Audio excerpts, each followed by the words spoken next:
حبايبي ومتابعيني على قناتي انا وبناتي اماراتي، ازيكم عاملين ايه؟ يا رب دايما تكونوا بخير. النهارده عايزين نعمل شويه بسكوت كده في 10 دقايق، لا 5 دقايق. نعمل شويه البسكوت القمر دول. عايزه تحطيهم في سمسم حطيهم، عايزه تحطيهم في جوز الهند حطيهم. في 10 دقايق حرفيا هتعمليهم. عايزه اقول لكم ان الكميه دي كلها نص كيلو، بس نص كيلو دقيق. تعالوا ندخل في المقادير بتاعتنا، بس قبل ما ندخل في المقادير الاول مره يشوفنا حابب يتابع قناتنا ما ينساش يشترك في القناه ويفعل زر الجرس على الكل عشان يوصلوا كل جديد. يلا نبدا. تعالوا نعمل العظمه دي من نص كيلو دقيق. تعالوا بقى شوفوا مقاديرنا كوبايه سكر، كوبايه عصير برتقال، نص كوبايه زيت، عندي فانيليا ممكن تستغني عنها، عندي كيس كيك شيف او بيكنج باودر، عندي 4 كوبايات من الدقيق لما نص كيلو معلقتين حاجه كده، وعندي بشر برتقال وذره ملح. هنعمل عظمه. تعالوا ورايا. بس بجيب المواد الجافه بتاعتي كلها على بعضها واقلبها. على فكره الفانيليا ممكن تستغني عنها، كفايه بشر البرتقال ده زي الفانيليا واحلى. وتحطي كمان الكيك شيف او البيكنج باودر، كيس اللي هو معلقه كبيره يعني. ماشي. وهنقلبهم كويس جدا. دول على نص كيلو.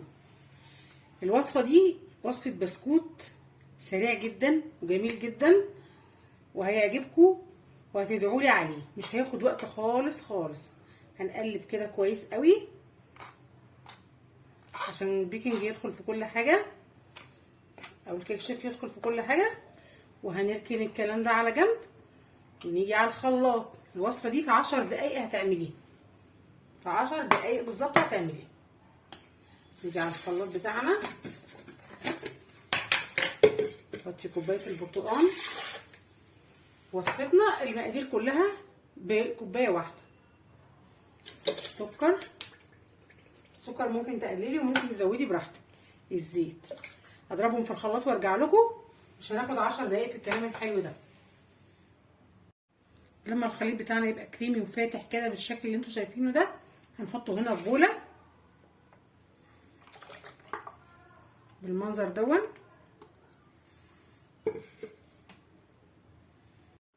وفي البوله بتاعتي بقى ببدا انزل بالدقيق بتاعي كله. هنخلي بس معلقتين 3 عشان ايه؟ انتوا عارفين الدقيق مش كله زي بعضه. الوصفه دي سهله جدا وممكن تعمليها بمنتهى السهوله على ايدك، بالمضرب، بشوكه، بايدك تضربي الحاجات دي مع بعضها لغايه ما تمتزج وتبقى بالمنظر اللي انتوا شايفينه دون في ثواني. مش هتاخد منك وقت خالص. هنسيب معلقتين 3 دقيق كده وهنبدا نقلب بالسباتيولا. لو هنقلب بايدينا بنقلب بطروف ايدينا علشان البسكوته اللي احنا هنعملها ما تبقاش ايه، ناشفه ومعضمه وما تتاكلش كده. هنقلب كده بالراحه زي ما انتم شايفين. عايزين عجينه من بتاعه البسكوتات اللي هي ايه، طريه وبتتقطع معانا بسهوله وجميله، نقدر نشكلها لاي شكل احنا عايزينه بالسباتيولا كده. انا كده احتجت المعلقتين 3 دقيق اللي عندي دول عشان العجينه لسه طريه قوي، مش هينفع تتشكل بالشكل ده.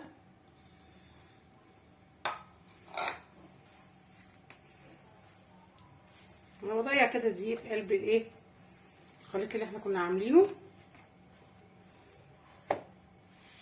مش بعجن.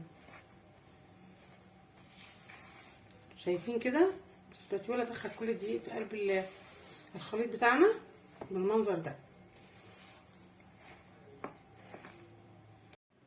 حبايبي بقى دلوقتي بسلك السباتيولا كده وابدا ايه اشوف العجينه بتاعتي. هي ممكن تحتاج مني ايه، تحتاج مني معلقه دقيق تاني. هي شكلها كده هتحتاج مني معلقه دقيق تاني. برضو ما بعجنش، بلمها بصوابع كده مع بعضها بصوابع كده، مفيش حاجه.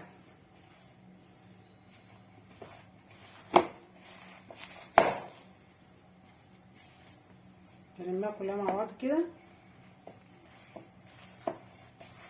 وانا دهنه الصواني بتاعتي زيت بسيط، الكميه كلها كده في ايدي. هبدا ادهن ايدي بس زيت كده بسيط وابدا اشكل فيها. العجينه بتبقى زي ما انتم شايفين كده، ينفع تتشكل، ما بنعجنش فيها كتير. اغسل ايدي بس وادهنها زيت عشان نبدا نشكلها. حبايبي هنا عندي طبق فيه جوز الهند، ببدا اخد كرات صغننه خالص بالشكل ده كده، ممكن تكبري وممكن تصغري على قد ما انت عايزه، واحطها كده ايه في جوز الهند.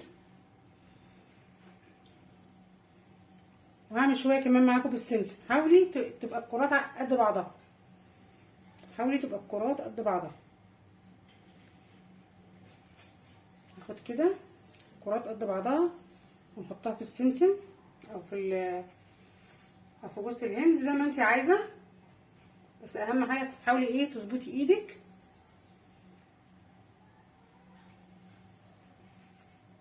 بالمنظر اللي انت شايفاه ده. عندي طبعا صينيه مدهونه،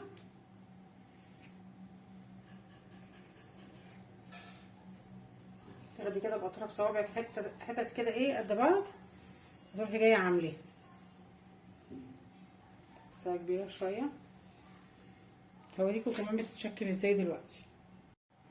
ببدا اقلبها كده في جوز الهند واحطها رصها في الصينيه، هتك عليها تكه صغيره كده، مش عايزين سمكها كبير قوي ولا صغير قوي.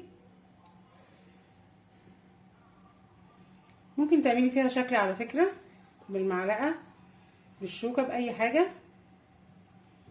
حطهم كده جنب بعض بس نبعدهم شويه عشان هما فيهم ايه بيكنج باودر، يعني كده كده هيزيدوا.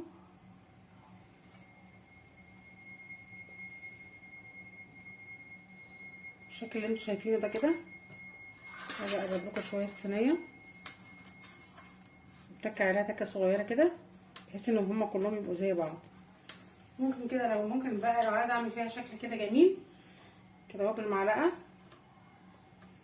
ابدا اعمل كده.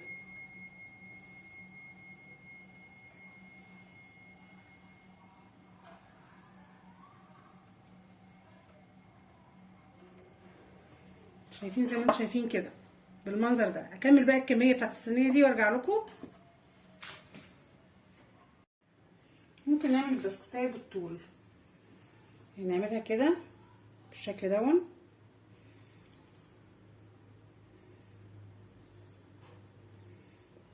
نغمسها برضو في السمسم مش عارفه ليه مصره على السمسم عشان انا حاطه سمسم جنبي. نغمسها كده في جوز الهند بالمنظر دون، وبعدين نبططها تبطيطه بسيطه كده، نحطها في الصينيه. نعمل برضو فيها شكل بالمنظر اللي انتوا شايفينه ده كده، نعملها كده، نعمل علامات بسيطه كده زي ما انتوا شايفين، زي ما انت عايزه بقى الشكل اللي تحبيه، وبسهوله كده هتشكليه وتعمليه بسرعه. تعالوا نعمل بقى مع بعض اللي بالسمسم نفس اللي عملناه. هنعمل كور كده ونحط في السمسم. عايزه تعمليها برضو مربعه زي ما عملنا في جوز الهند مفيش مشكله. انتي بقى حره في الكميه بتاعتك، عشان ايه لما تشكليها صغير او كبير هتطلعي كميه اكبر. بس اهم حاجه تكون ايه في نفس السمك عشان ما تتحرقش، مش واحده تتحرق واحده ما تستويش خالص. مهم قوي ان هي تكون في نفس السمك.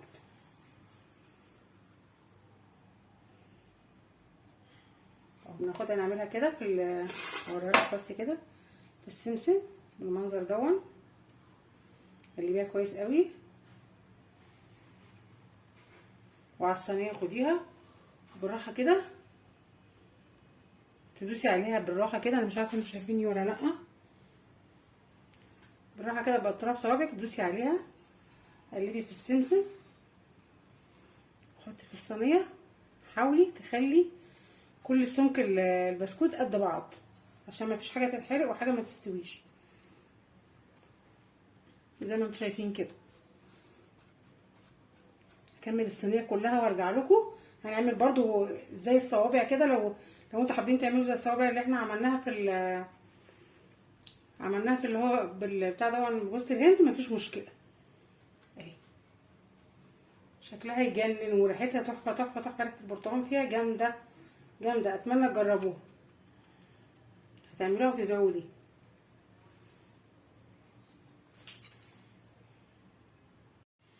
حبيبي، وبعد ما خلصت الصواني بتاعتك بالشكل ده هدخلها على درجه حراره 180. هتاخد من 25 ل 30 بس حسب فرنك برضو.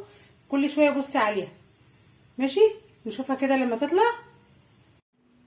ودي بقى حبايبي البسكوت القمر بتاعنا بعد ما طلع من الفرن. اخد معايا 25 دقيقه وخد اللون الحلو ده. شايفين جماله؟ الله، ايه القمر ده؟ تحفه. فرغ ازاي وجميل من جوه. ومش قادره اقول لكم، انا مش قادره ابطل اكل فيه. تحفه تحفه تحفه. اتمنى اللي حابب الوصفه مننا وحابب يجربها ما ينساش يشترك في القناه ويفعل زر الجرس على الكل عشان يوصلكوا كل جديد. بحبكم قوي واشوفكم في وصفه احلى. باي باي.